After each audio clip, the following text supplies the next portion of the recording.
L'autre fois, on avait discuté la question de la formation des objectifs.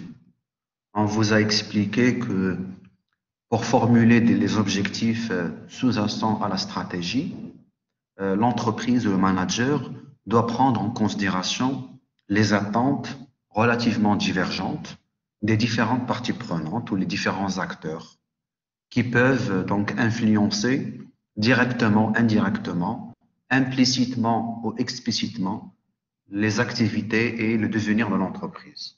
À partir de là, on avait distingué deux types de parties prenantes ou d'acteurs. Les parties prenantes internes, ayant donc des objectifs et des attentes spécifiques, et aussi les acteurs externes qui émanent de l'environnement de l'entreprise. Vous, on vous a dit qu'un objectif peut aussi devenir une mission lorsqu'il doit être atteint par tous les moyens. Et donc là encore, il faut faire attention quand on a donc un objectif indispensable, la pérennité et la survie de l'entreprise, et que toute l'organisation doit être mobilisée pour l'atteindre avec les différents moyens disponibles, ça peut donc se transformer en mission de l'entreprise. Et donc la mission, c'est la raison d'être, rappelez-vous. La raison d'être, c'est les métiers, c'est le cœur métier et les activités déployées. Alors, on vous a dit qu'il y a un algorithme pour sélectionner les objectifs. On commence d'abord par recenser quels sont les objectifs possibles au regard des spécificités de l'entreprise et des données de son environnement. Et par la suite, on passe à l'opérationnalisation, c'est-à-dire de manière à vérifier, techniquement parlant, est-ce que ces objectifs sont réalisables. Comment? En cherchant un peu leur adéquation, leur compatibilité avec, d'une part, les capacités internes de l'entreprise, ce qu'elle possède en termes de ressources, de compétences, de moyens également, et par rapport aux données de l'environnement, donc ce qui est envisageable, ce qui est offert par l'environnement. Cette confrontation entre les données internes de l'entreprise et les données externes de l'environnement permet de vérifier quels sont les objectifs réalisables. Et à partir de là, on passe, comme vous voyez sur l'écran, des objectifs possibles aux objectifs réalisables. D'une part, on vérifie l'adéquation, la compatibilité entre ces objectifs recensés et les capacités réelles de l'entreprise au regard à ce qu'elle possède en interne, à ce qu'il est possible ou ce qu'il est offert par son environnement. Et à partir de là, on dresse une hiérarchisation, c'est-à-dire on va classer les objectifs par ordre d'importance et de priorité. Et à partir de là, on passe de ce qui est possible à ce qui est réalisable, à ce qui est faisable, donc concrètement, en prenant en compte les différentes contraintes de l'entreprise, qu'elles soient humaines, financières, juridiques, légales, technologiques, etc. Et à partir de là, on passe des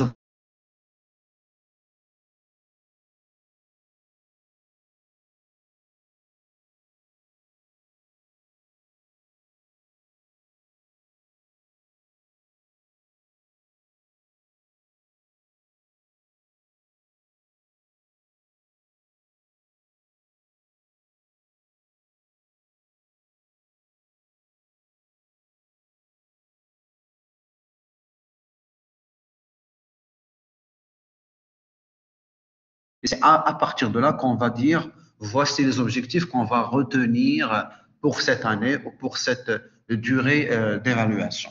Et à partir de là, donc, on passe, une fois on retient les objectifs d'une manière, je dirais, définitive, on doit donc expliquer aux autres parties prenantes, donc l'organisation, même au niveau interne et externe, on doit communiquer, bien entendu, pour toutes les parties prenantes, les fonctions, les cadres, les managers de premier niveau, pour qu'ils soient au courant des objectifs retenus et par conséquent, ils doivent se mobiliser collectivement de manière à mettre en œuvre, à concrétiser l'objectif en question. Et à partir de là, pour chaque objectif, il faut allouer des moyens.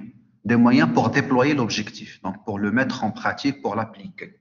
Et à partir de là, l'entreprise ou la direction générale, parce que l'élaboration de la stratégie relève du sommet de l'entreprise et par conséquent, c'est de la responsabilité de la direction générale de mettre en place un système de contrôle pour vérifier dans quelle mesure les moyens, les ressources allouées parviennent à réaliser donc l'objectif en question. Et en cas de dysfonctionnement, en cas de problème, en cas d'instabilité, la direction générale prend des décisions de correction, des décisions tactiques de manière à corriger la situation pour rétablir donc l'ordre.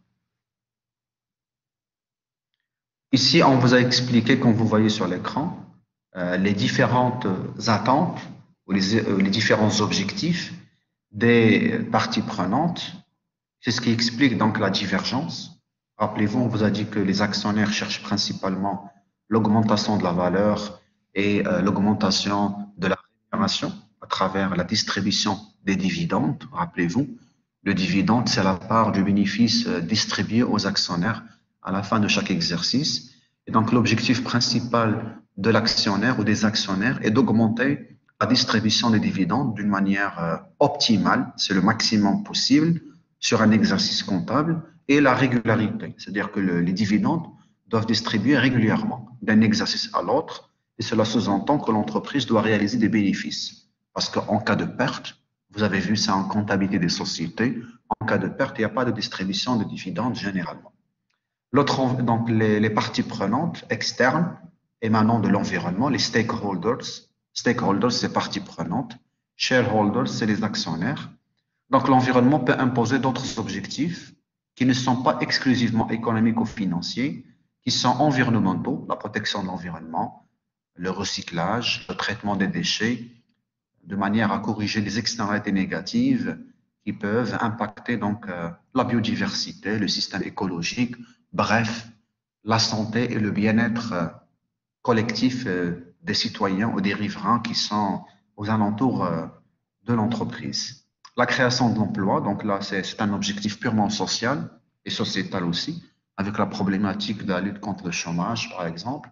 Et bref, donc, toutes les pratiques RSE, les pratiques de responsabilité sociale, sociétale de l'entreprise, qui témoignent de la citoyenneté de l'entreprise et de son engagement pour le bien-être, pour l'intérêt général et pour la société en général. Au niveau interne, vous avez les salariés, principalement, voilà, qui cherchent à maintenir l'emploi, à améliorer la rémunération, à améliorer les conditions de travail, et les dirigeants aussi qui gardent leur prestige, leur rémunération relativement élevée, et la flexibilité par rapport à leurs décisions, par rapport à leur position hiérarchique, pour qu'ils aient plus de marge de décision. Là, on parle d'enracinement managérial des dirigeants.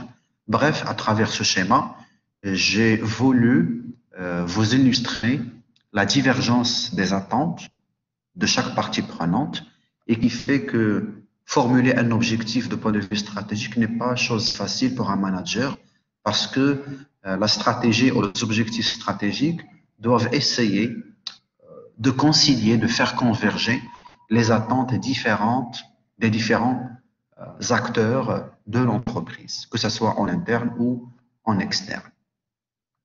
Et on vous a dit qu'effectivement, pour fixer donc un objectif qui doit la démarche ou l'approche SMART, spécifique, mesurable, accessible, réaliste et réalisable et temporelle. Et effectivement, pour appréhender la faisabilité des objectifs, on doit prendre en considération les contraintes stratégiques qui sont soit propres à l'entreprise au regard de ses capacités, à ce qu'elle dispose en termes de moyens, de ressources et de compétences, mais également les contraintes qui émanent de son environnement.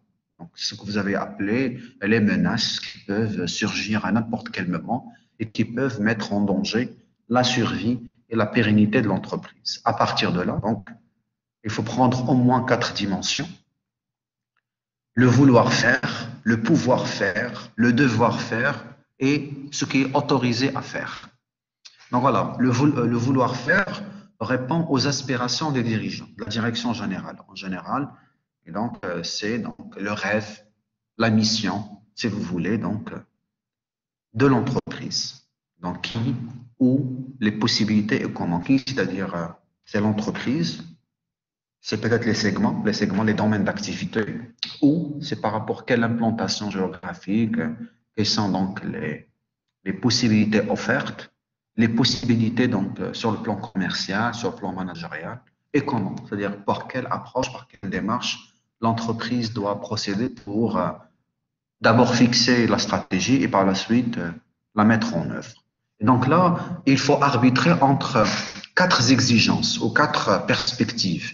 D'une part, les aspirations de la direction générale, le vouloir faire, donc on souhaite faire de point de vue managérial et économique, le pouvoir faire, donc ce qui est possible au regard à ce que possède l'entreprise en termes de ressources, en termes de compétences, en termes de moyens, pour qu'elle puisse réaliser l'objectif en question, ce qui est donc le devoir faire, donc ce qui est offert par l'environnement, par donc les acteurs externes, ce qu'on appelle les incitations d'environnement. Ça peut être des opportunités ou des menaces, donc ça dépend. Et par la suite, ce qui est autorisé à faire, parce que même si vous avez la compétence, les ressources et que l'environnement est favorable, vous devez aussi vérifier est-ce qu'il y a d'autres contraintes d'ordre légal, par exemple. Vous aurez besoin d'une licence, d'une autorisation pour pouvoir exercer un métier, pour accéder à un marché. Il y a des barrières tarifaires, des barrières non tarifaires pour les entreprises qui souhaitent exporter ou s'internationaliser. Donc là, il y a d'autres critères qu'il faut prendre en considération au-delà de la dimension exclusivement managériale ou économique. Donc, c'est ce qu'on appelle la dimension donc, relative aux contraintes internes et externes de l'entreprise. Et donc, sans la prise en compte de ces contraintes, l'objectif demeure, je dirais, utopique, parce qu'il n'est pas ramené et n'est pas contextualisé en tenant compte de la réalité et des contraintes que l'entreprise peut avoir en termes de son déploiement stratégique. Donc là, on passe au processus général du management stratégique. Je pense que vous l'avez a priori étudié en première année dans le cadre du management général, première année S1, S2. Donc, il y a trois étapes, trois phases majeures du management stratégique. Sur l'écran, c'est la planification stratégique. Analyser l'environnement, analyser l'entreprise, fixer les priorités stratégiques et les orientations stratégiques. Et à partir de là, on va élaborer donc la stratégie, c'est-à-dire les objectifs à long terme et à court terme. Deuxième étape consiste à mettre en œuvre les stratégies. Donc, une fois vous avez planifié en termes d'analyse de l'environnement, de l'entreprise, vous avez fixé les priorités, les orientations stratégiques, vous les avez traduites en objectifs à atteindre sur le long terme, sur le court terme. Donc, vous aurez donc votre stratégie et vos politiques associées à la stratégie. Donc, une fois établi, on passe à la deuxième étape qui consiste à chercher les ressources, les moyens nécessaires pour mettre en œuvre la stratégie. Et c'est là où on parle de déploiement stratégique. Le déploiement, c'est la mise en œuvre, c'est la concrétisation des objectifs sur le terrain, à travers donc des plans d'action qui sont opérationnels et qui sont donc imbriqués dans la réalité de l'entreprise. Et la dernière étape, c'est l'évaluation et le contrôle stratégique.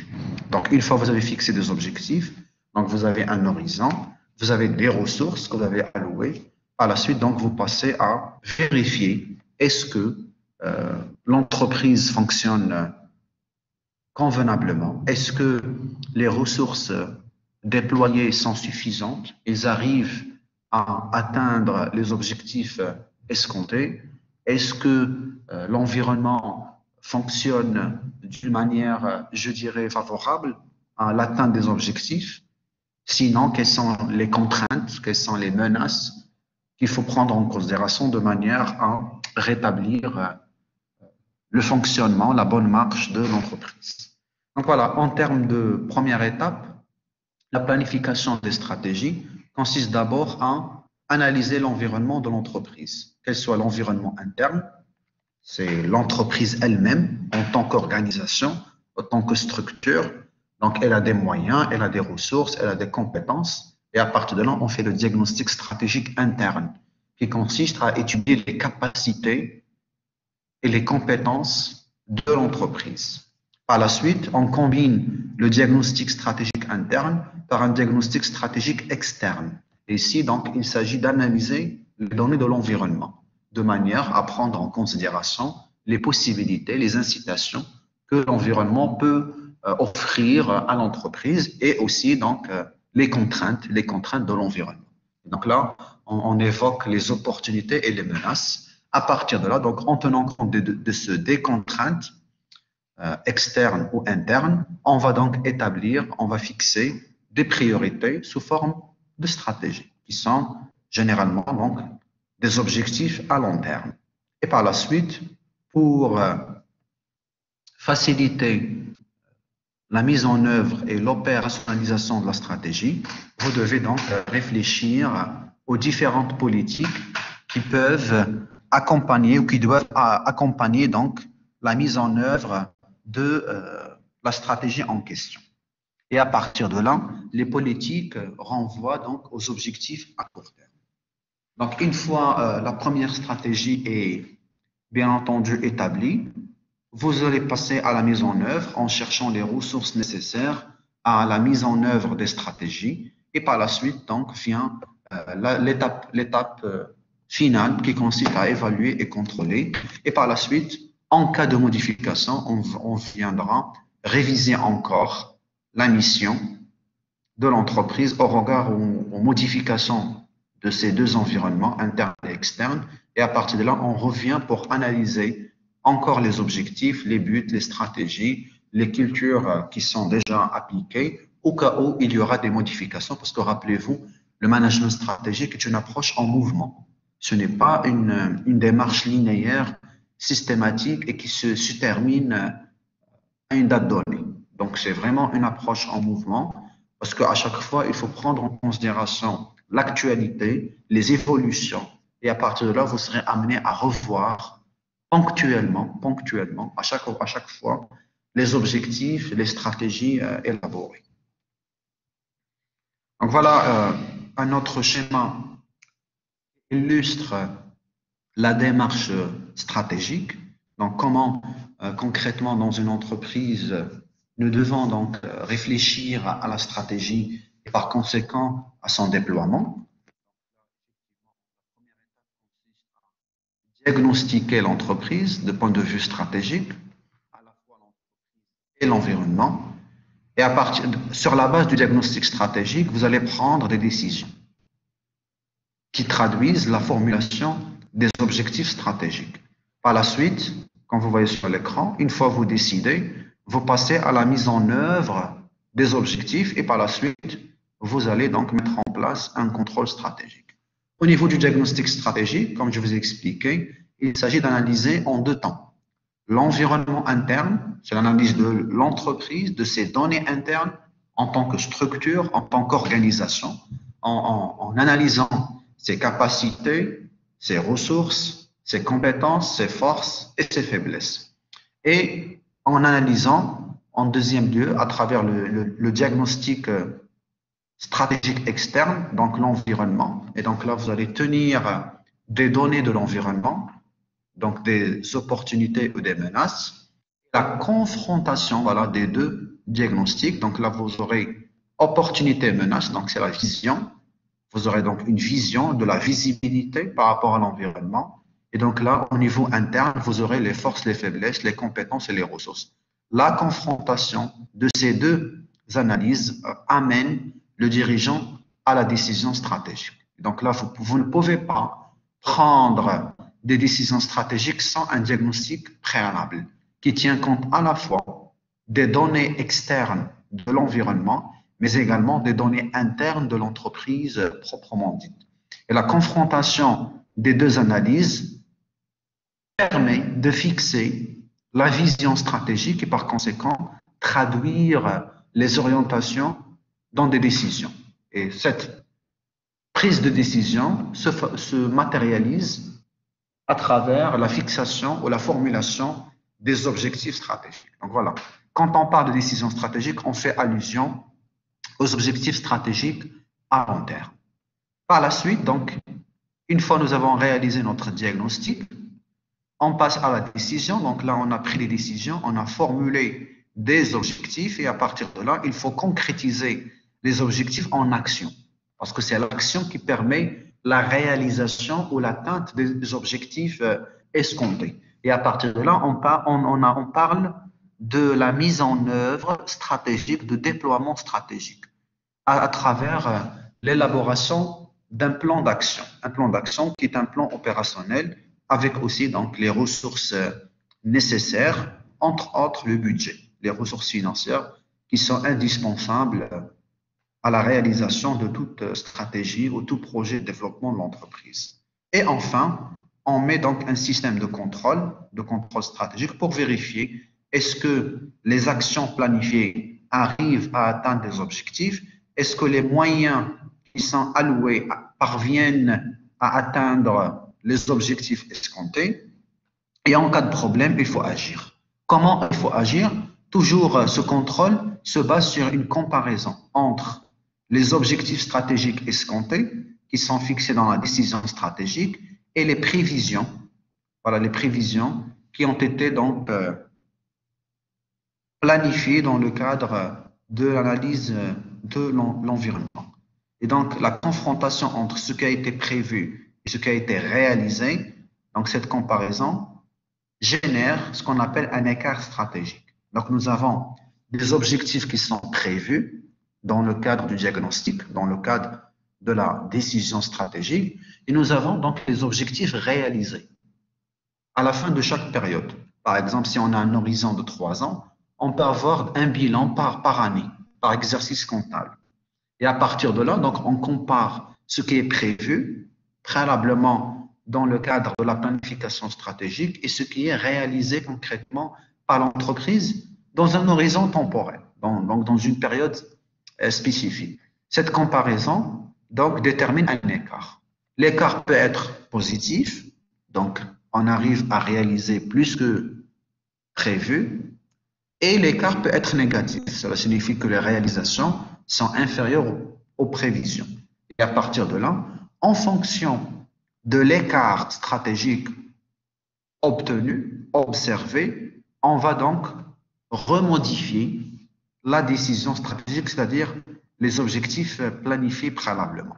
C'est pour cela que les écarts dégagés entre la comparaison des objectifs prévus et des objectifs réalisés influent la prise de décision parce que l'entreprise sera amenée à revoir ses objectifs en fonction de cette comparaison qui est à la source du contrôle stratégique.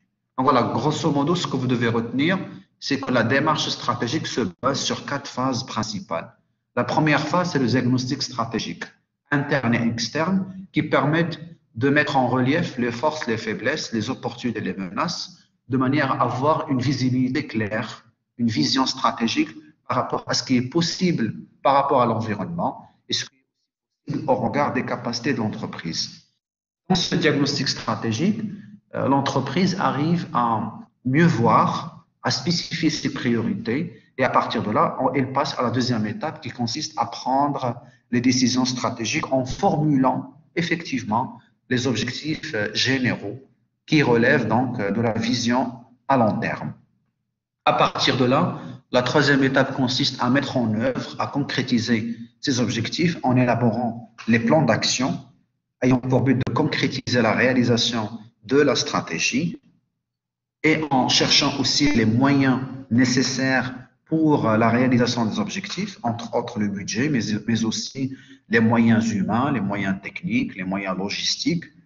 Et la dernière étape consiste à mettre en place un système de contrôle de manière à comparer entre les prévisions stratégiques, donc les objectifs stratégiques prévus, et les objectifs stratégiques réalisés à la fin de chaque période ou au bout d'une période.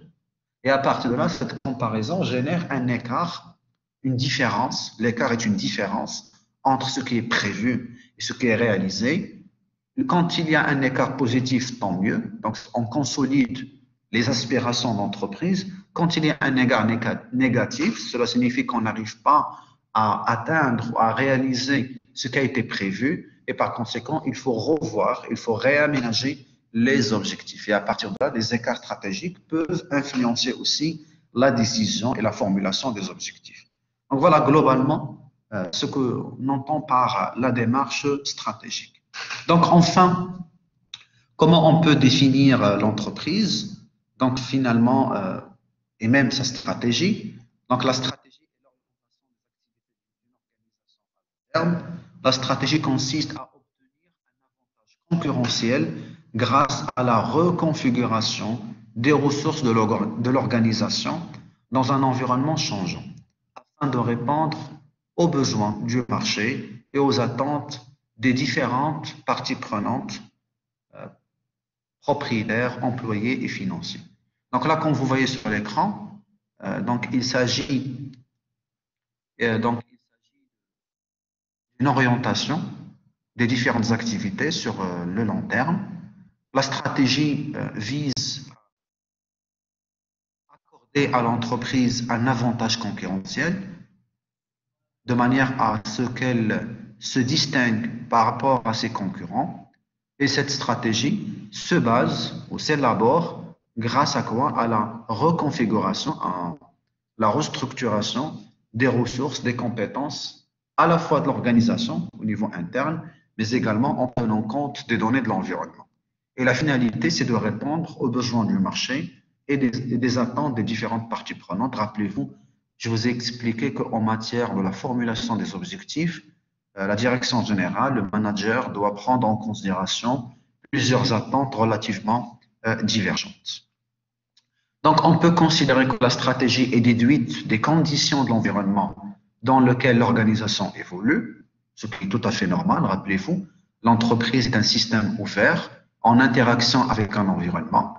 Et par conséquent, la stratégie ne peut pas être élaborée sans la prise en compte des données, des fluctuations, des changements qui émanent de l'environnement, parce qu'il impose des opportunités et des menaces qui influencent systématiquement.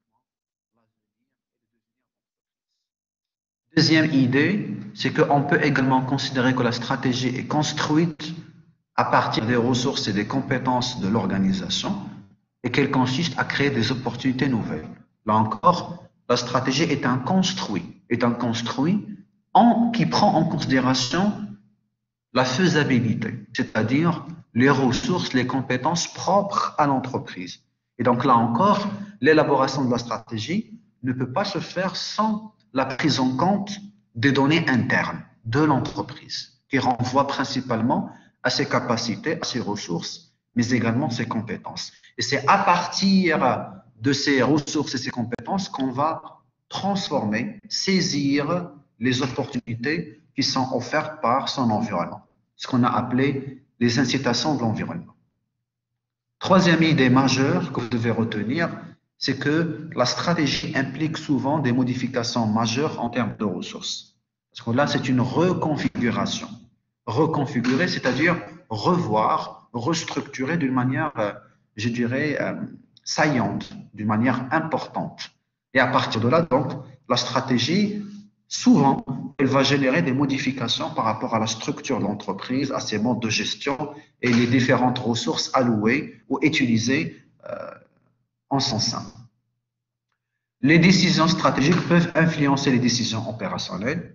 Ça, c'est une évidence parce que d'abord, avant de parler influence, il faut rappeler que grâce effectivement à la décision opérationnelle, qu'on arrive à atteindre ou à concrétiser, à mettre en œuvre, à déployer les décisions stratégiques. Et le déploiement stratégique passe nécessairement par les décisions opérationnelles. C'est pour cela que dans la démarche stratégique, on vous a dit que la mise en œuvre stratégique consiste à élaborer des politiques. Et ces politiques représentent généralement des plans d'action qui sont opérationnels parce qu'ils relèvent de la réalité au quotidien de l'entreprise. Et enfin, la stratégie peut être considérée comme le reflet des attitudes et des croyances de ceux et de celles qui ont le plus d'influence sur l'organisation. Donc, effectivement, la stratégie ne peut pas élaborer sans tenir des attentes des différentes parties prenantes, ayant donc de l'influence, du pouvoir sur l'entreprise, et à partir de là, ces attentes reflètent des attitudes et des croyances. Et donc, c'est ce qu'on entend par donc, les valeurs des différentes parties prenantes. Donc, le processus de la formulation de la stratégie tient compte de 3 étapes: la segmentation, le ciblage et le positionnement. Là, il faut faire attention entre la démarche de point de vue marketing et la démarche de point de vue. Vous avez étudié en marketing de base et même vous êtes en train d'étudier encore le marketing en 5e semestre et vous avez fait appel à la segmentation marketing ou la segmentation commerciale. Donc, la segmentation marketing consiste à découper le marché selon des segments de consommateurs, des groupes de consommateurs ayant des comportements, des attentes relativement homogènes. Ici, dans la stratégie, on parle de découpage de l'activité selon donc des domaines d'activité stratégique. C'est tout à fait différent par rapport à ce que vous avez vu en marketing. Donc, on va l'expliciter davantage. Donc, le terme de segmentation stratégique est généralement utilisé pour désigner une démarche qui consiste à déterminer et caractériser les domaines d'activité stratégique de l'entreprise, ce qu'on appelle les DAS. Donc là, il s'agit de découper, de décomposer le marché, les activités de l'entreprise, selon donc des domaines les caractéristiques, je dirais, homogènes. Et donc, cette démarche consiste à déterminer et à identifier les domaines d'activité stratégique de l'entreprise pour donner aux dirigeants une vision de long terme, prenant notamment en compte les avantages concurrentiels de l'entreprise. Donc là, il s'agit de découper les activités de l'entreprise selon des domaines d'activité qui sont relativement homogènes, qui exigent le même savoir, les mêmes technologies et qui accordent à l'entreprise un avantage par rapport à ses concurrents. Et donc, un domaine d'activité stratégique représente l'ensemble des divisions, des activités d'un groupe en segments homogènes pour lesquels l'entreprise possède un avantage concurrentiel et il est possible de définir donc une stratégie globale. Donc, la segmentation stratégique ne doit pas être confondue avec celle de la segmentation marketing qui est basée généralement sur le découpage du marché en groupes de consommateurs relativement homogènes. Donc, la segmentation marketing, elle est orientée consommateur. Donc, il cherche à découper le marché selon des groupes de consommateurs appelés segments marketing, segments donc en termes de consommateurs, alors que la segmentation stratégique consiste à découper le marché selon donc les domaines d'activité stratégique, c'est-à-dire c'est un ensemble d'activités, de métiers relativement homogènes et sur lequel l'entreprise peut élaborer une stratégie et elle peut aussi détenir un avantage par rapport à ses concurrents. Voici donc un tableau comparatif entre les deux, entre la segmentation stratégique et la segmentation marketing. Parce que souvent, les étudiants n'arrivent pas à faire la distinction et dans les examens, dans les évaluations, ils se trompent entre les deux notions. Donc, la segmentation stratégique concerne les activités de l'entreprise, qui est considérée dans son ensemble.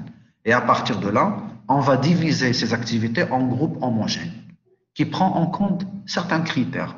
Par exemple, ils peuvent avoir la même technologie, les mêmes débouchés et les mêmes concurrents.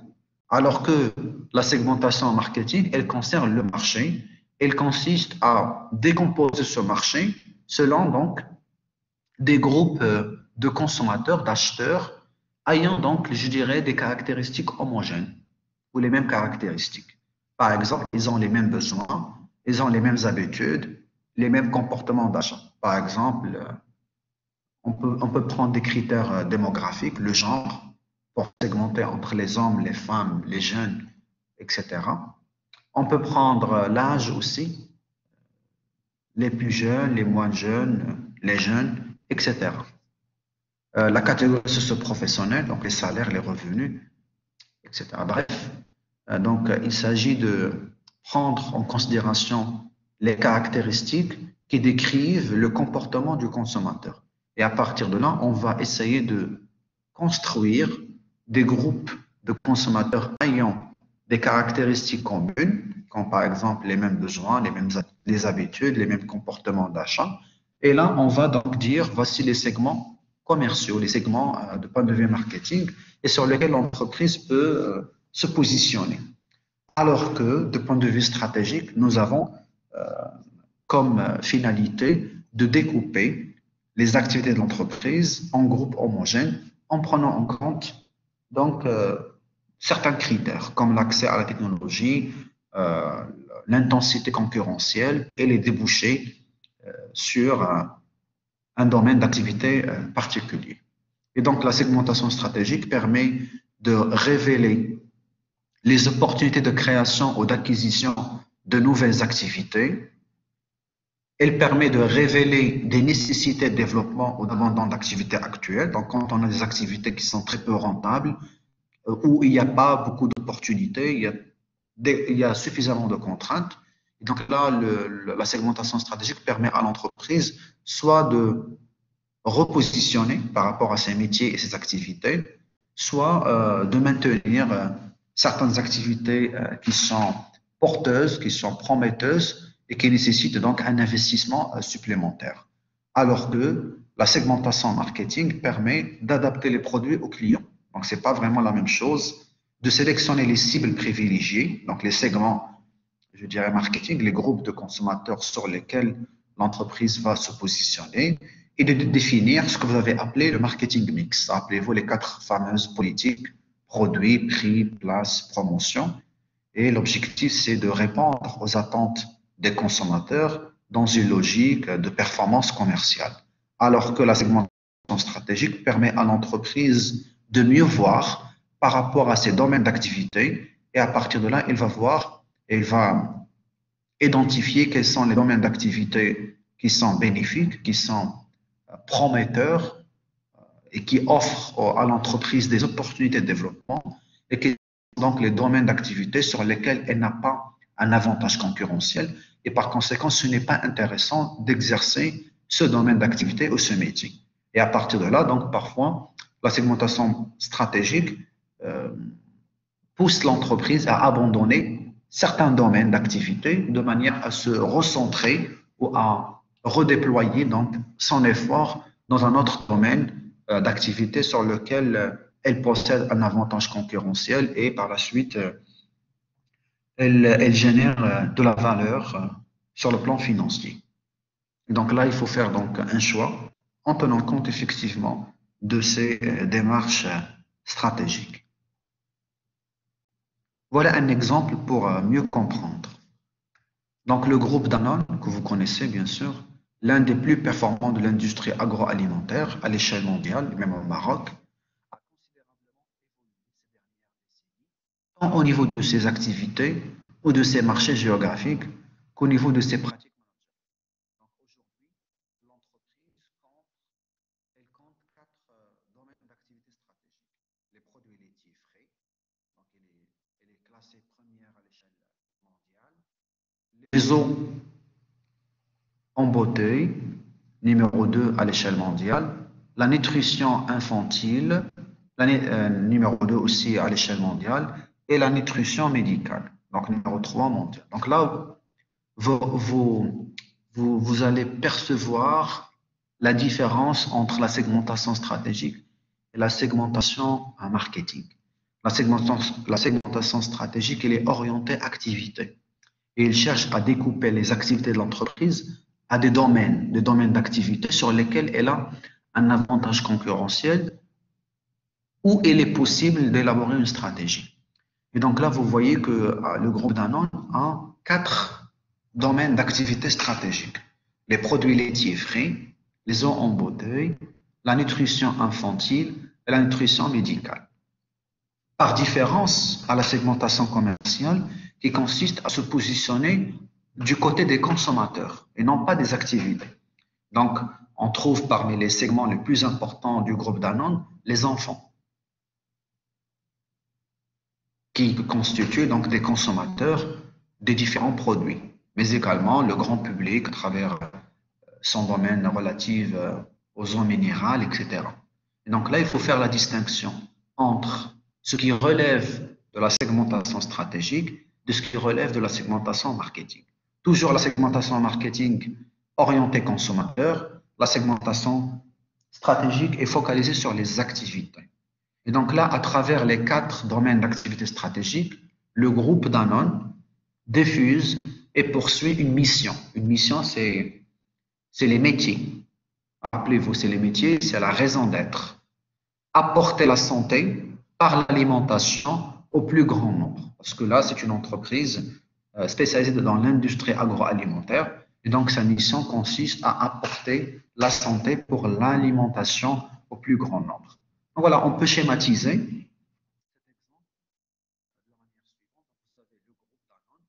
avec les principaux domaines d'activité qui consistent à identifier ces métiers. Donc, les métiers du groupe Danone, c'est à la fois les produits laitiers, les dérivés, bien sûr, le lait, Danone, etc., yaourt, les eaux en bouteille, donc l'eau minérale, nutrition infantile pour les enfants et la nutrition donc médicale. Et donc là, vous voyez qu'il y a une certaine diversité, une certaine variété d'activités. Et donc là, quand on parle de segmentation stratégique, il s'agit de définir les domaines d'activité sur lesquels l'entreprise peut avoir un avantage concurrentiel. Donc là, vous voyez que le groupe est bien positionné à l'échelle internationale dans les différents domaines d'activité et sur lesquels le groupe peut définir donc des stratégies spécifiques. Des stratégies spécifiques avec une stratégie donc globale. Donc on va y revenir. Cela dépend de plusieurs facteurs pour discuter un peu la typologie des stratégies donc à identifier. Donc avant d'avancer, je vais juste voir s'il y a des commentaires.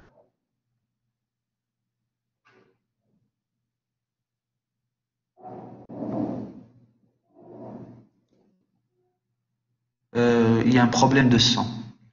D'accord. Mais je ne sais pas, est-ce que vous avez pu me suivre tout au long de la discussion?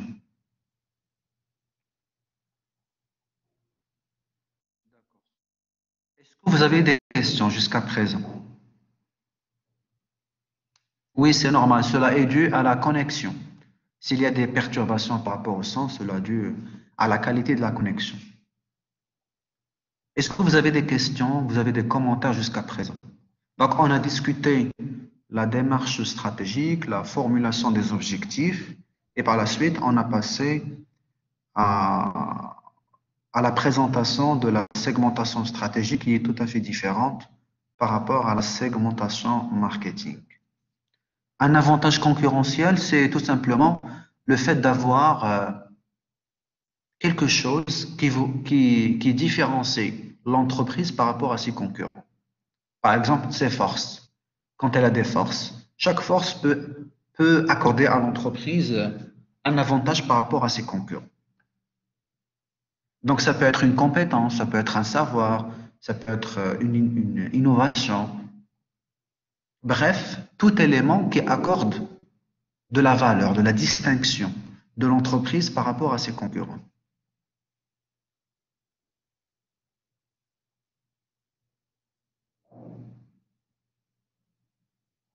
Est-ce qu'on va utiliser la matrice BCG? Bien sûr, c'est l'objet du deuxième chapitre. Nous sommes encore dans le premier chapitre relatif au fondement de l'analyse stratégique. Et à partir du deuxième chapitre, vous allez avoir toutes les matrices de l'analyse du portefeuille.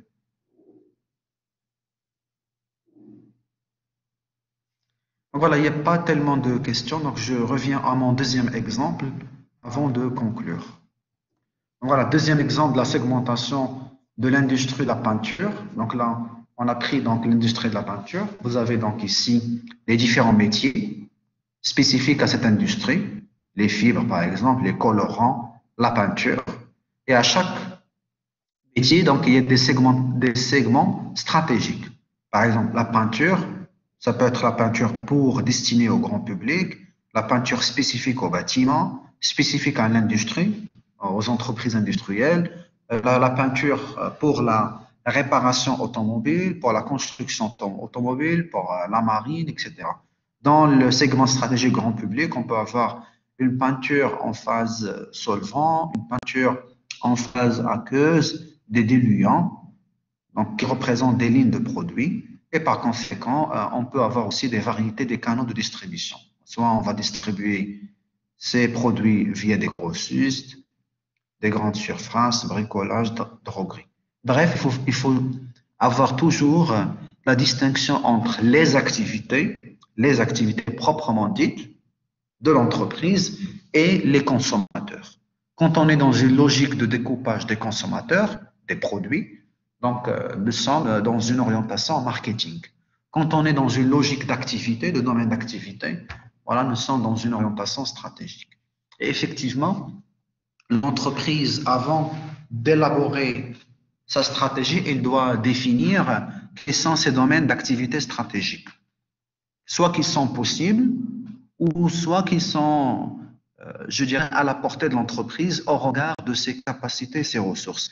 À partir de là, il va analyser chaque segment, donc chaque domaine d'activité stratégique, chaque DAS, de manière à identifier est-ce qu'elle a un avantage concurrentiel, est-ce qu'elle peut tirer profit de ce domaine, est-ce que ce domaine va lui offrir des possibilités en matière de développement, donc des opportunités de croissance et de développement, ou tout simplement est-ce que sur ce domaine, l'entreprise n'a pas vraiment un avantage concurrentiel et il est nécessaire de l'abandonner.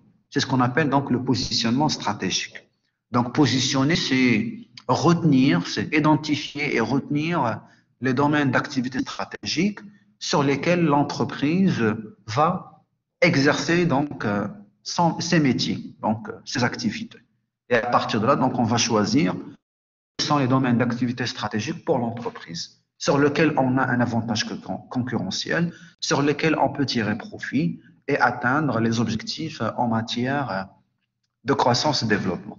Et d'autres domaines qu'on va juste surveiller sans action préalable parce que l'entreprise n'a pas encore les compétences, les capacités pour tirer profit au regard de leurs spécificités.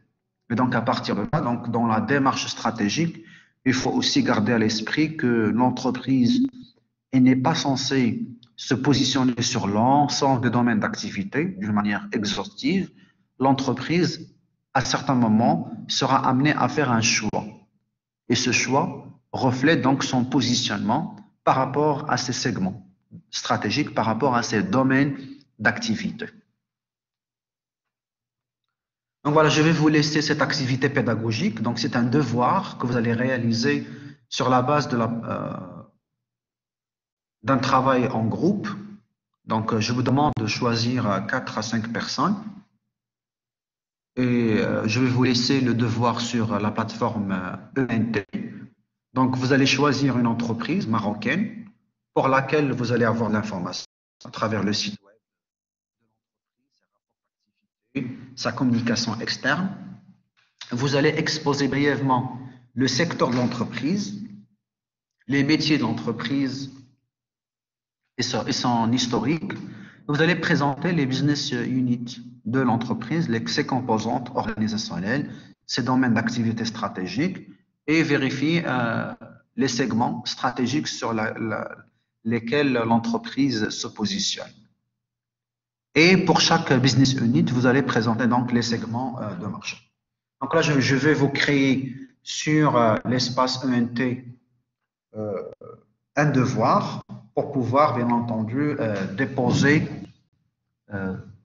vos travaux par rapport à cette activité pédagogique qui consiste à chercher des exemples d'entreprises marocaines et à partir de là, vous allez les décomposer selon donc le secteur, les métiers et les business units. Donc, je reviens aux commentaires pour lire vos éventuelles questions ou commentaires. La segmentation se fait dans la phase de mise en place de la stratégie.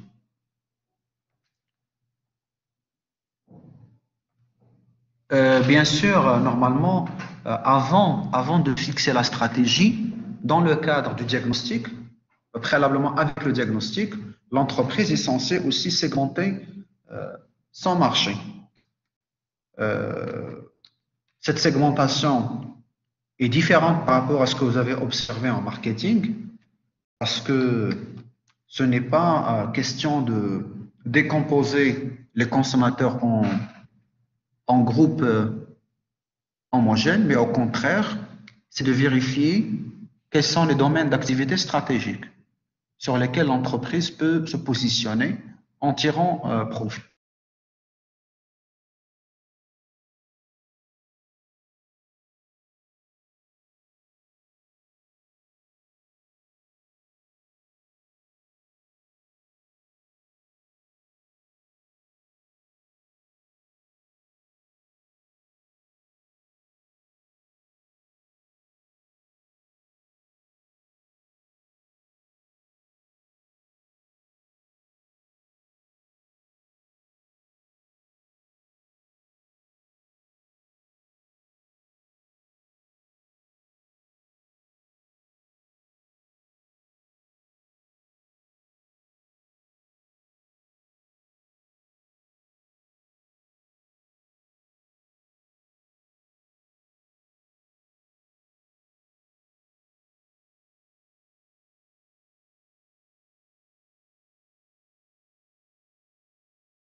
Bonjour, j'avais un problème de connexion. Je vais juste vérifier. Est-ce que vous arrivez à m'entendre toujours?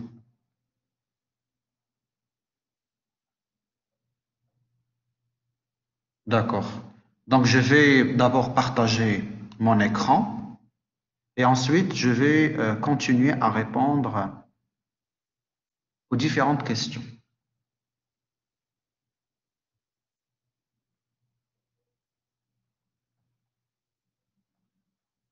Je dois encore enregistrer, je pense. Non, non, c'est toujours en cours d'enregistrement.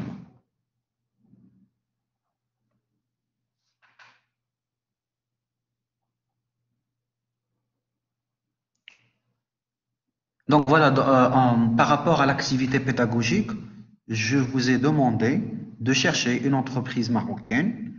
Vous allez la présenter en présentant le secteur d'activité. Est-ce que c'est le secteur primaire, secondaire, tertiaire? Rappelez-vous ce que vous avez étudié en management en première année.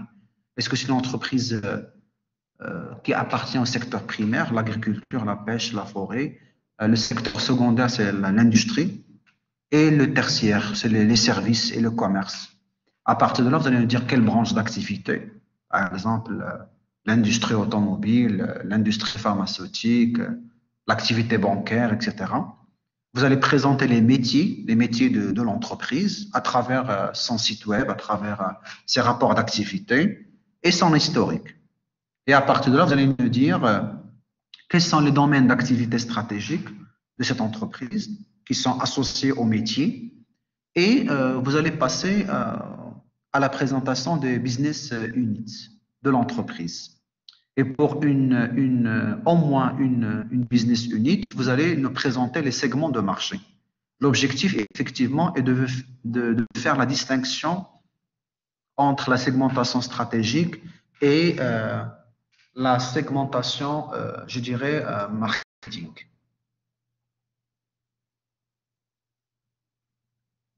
Une business unit, elle définit un groupe de personnes au sein d'une même entreprise qui dispose d'une certaine autonomie pour son fonctionnement. Ça peut être un service, un département, une direction.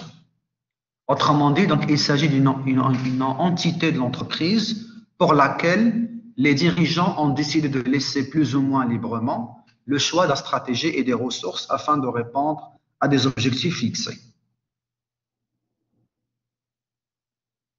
Par exemple, il y a pas mal d'entreprises qui peuvent adopter un système de business unit, comme par exemple les secteurs de la recherche-développement, le marketing, la communication, etc.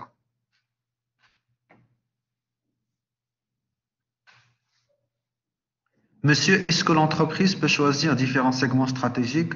Bien sûr, elle a toute la liberté de choisir.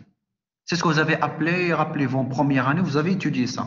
La diversification et la spécialisation. L'entreprise peut se spécialiser dans un domaine d'activité. Donc là, on est dans la spécialisation.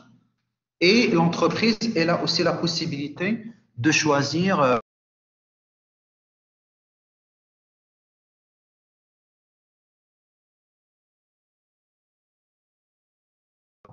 de troisième chapitre, les différentes stratégies préconisées, leurs avantages, leurs inconvénients et comment l'entreprise peut les déployer. Il m'a dit Tadlaoui, la différence entre segmentation stratégique et marketing. Je viens de l'expliquer. La segmentation stratégique est orientée activité. Il cherche à distinguer les différents domaines d'activité, alors que la segmentation stratégique consiste à découper le marché en groupes de consommateurs, ayant donc les caractéristiques relativement communes, comme les besoins, les comportements, les attitudes, etc. Sabrine, où est-ce qu'on va vous remettre le travail? Je viens de vous dire que je vais créer sur l'espace ENT une rubrique devoir sur laquelle vous pouvez faire le travail sur un fichier PDF et euh, le poster sur la plateforme ENT.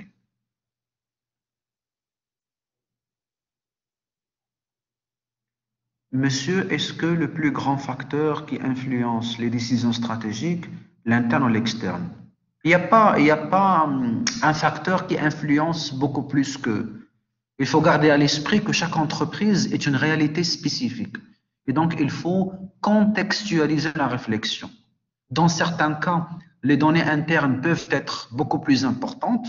Dans d'autres cas, les données externes peuvent aussi être plus importantes que les capacités de l'entreprise. Donc, l'arbitrage se fait au cas par cas parce que l'entreprise est une réalité spécifique. Et donc là, j'insiste sur la contextualisation de la réflexion et sur la décision et le management stratégique. Younes Daïk, c'est quoi le but de la segmentation stratégique? Je viens de vous l'expliquer. En principe, une entreprise réalise la segmentation stratégique pour d'abord identifier les domaines d'activité stratégique sur lesquels elle peut avoir des opportunités de développement et en même temps d'abandonner les domaines d'activité stratégique qui sont soit fortement concurrentiels, soit très peu rentables, où l'entreprise n'arrive pas à tirer profit et par conséquent, il vaut mieux de se retirer pour ne pas perdre un effort sans retour sur investissement. Et donc, l'objectif d'abord, c'est d'identifier les principaux domaines d'activité de l'entreprise en tenant compte de ce métier et à partir de là, d'évaluer ces domaines pour dire quels sont les domaines qui sont porteurs pour l'entreprise, qui sont prometteurs et sur lesquels on doit investir davantage de manière à consolider le positionnement de l'entreprise et le retour sur investissement dégagé, la valeur dégagée, et en même temps, quels sont les domaines d'activité stratégiques qui sont très peu rentables, qui sont très peu intéressants au regard aux spécificités de l'entreprise et sur lesquels l'entreprise n'a pas vraiment un avantage concurrentiel. Et à partir de là, il s'agit juste d'un effort gaspillé, de telle sorte qu'il sera amené à abandonner un domaine au détriment de l'autre.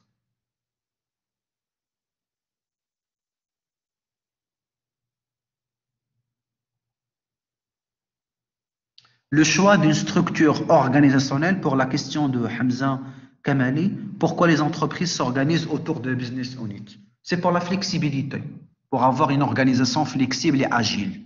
Aujourd'hui, on parle de plus en plus de flexibilité organisationnelle et d'agilité organisationnelle. Mais vous avez vu déjà en management qu'il y a plusieurs structures organisationnelles et que le choix d'une structure dépend de plusieurs facteurs, entre autres la stratégie, l'environnement, les parties prenantes, les systèmes de valeurs, etc. Donc, il n'y a pas une bonne ou mauvaise structure. Le support, vous aurez le support à la fin de chaque chapitre. Donc, je ne vais pas le poster avant les explications. Non, vous ne pouvez pas faire un travail unique parce que vous êtes nombreux. J'ai pas pour tout un chacun. Vous êtes plus que 700 étudiants ou 800 étudiants. Donc, vous devez choisir un groupe de 4 à 5 personnes. Donc, c'est un devoir. Si vous voulez le faire, tant mieux. Si vous ne pouvez pas le faire, tant pis.